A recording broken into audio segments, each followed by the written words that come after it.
All right, I'm listening to a wonderful podcast of Adam Carolla interviewing a Doc Elaine. Forgive me for misenunciating either name. Wonderful conversation. And one is a fellow that's into his 90s and going to walk up to Kilimanjaro again, and that's awesome. And the other fellow has been around comedy a whole bunch and storytellers. They wanted to say that with experience comes wisdom. And that's not where wisdom comes from. At all. Not at all.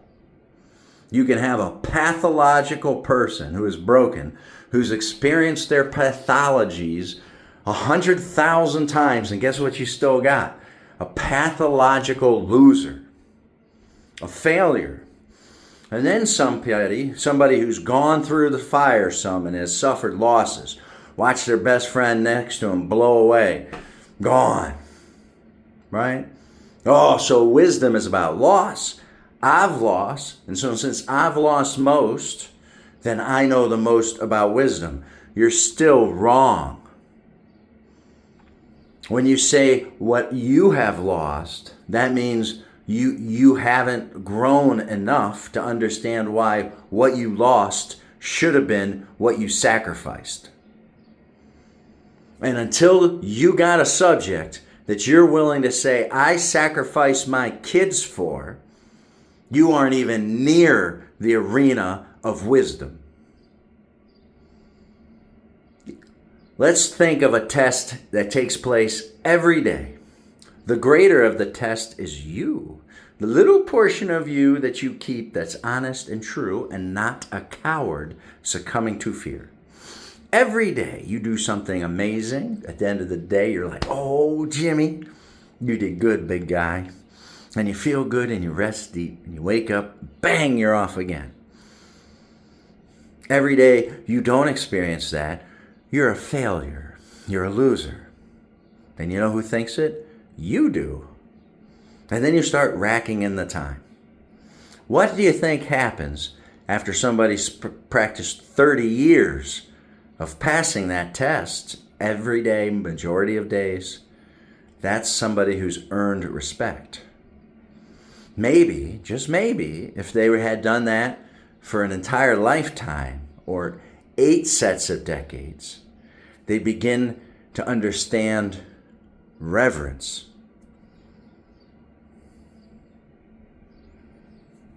How reverent can you be when you're so arrogant that because you have knowledge and experience and have made 0 sacrifices that are worthy?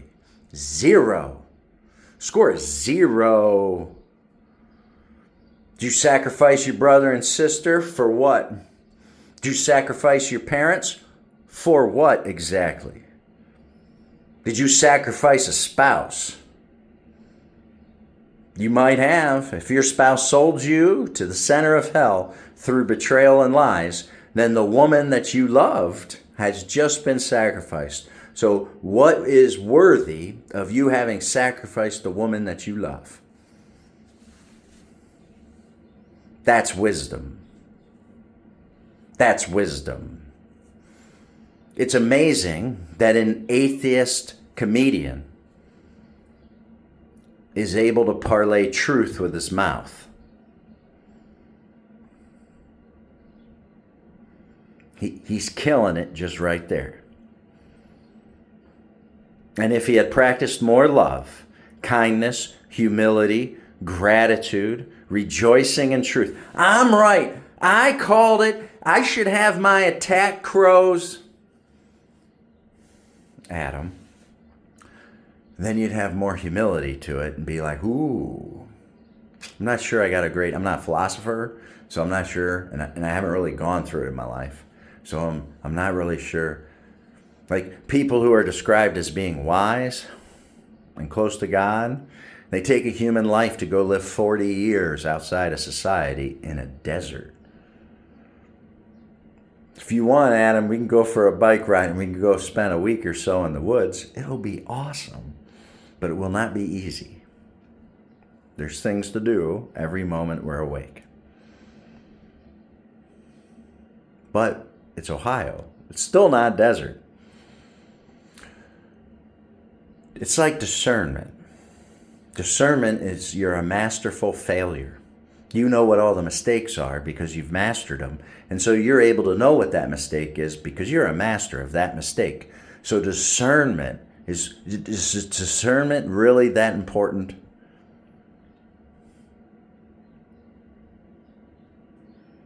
Good judgment. Judgments is such a mistake that all religions for the last 15,000 years have called it a sin because it is a mistake. And you judge another at your own peril because you're going to judge yourself.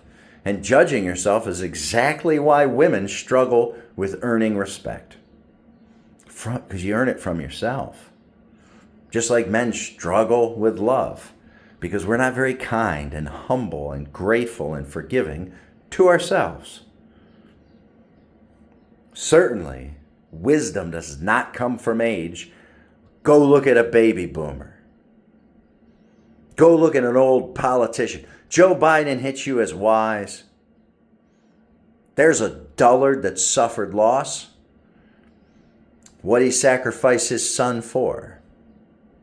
I'd sacrifice and did sacrifice my son so that those who are murdering vets, those that are murdering my neighbors through the tyrannies of crimes on record in domestic courts can be brought to an end.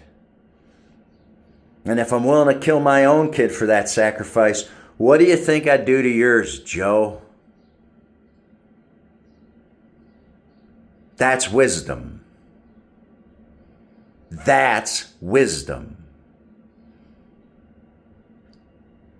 Just like the Constitution has no value for an atheist liar. Because they don't have a relationship to God, so they don't care about what's internal, so they're apt to say horrifically federal criminal ideas like it's what's inside is what the government should be going after. Constitution protects what's inside. Constitution protects that maybe I chose not the best word in trying to convey that idea. Maybe my haircut or my skin color is getting in the way of your fears on understanding an idea.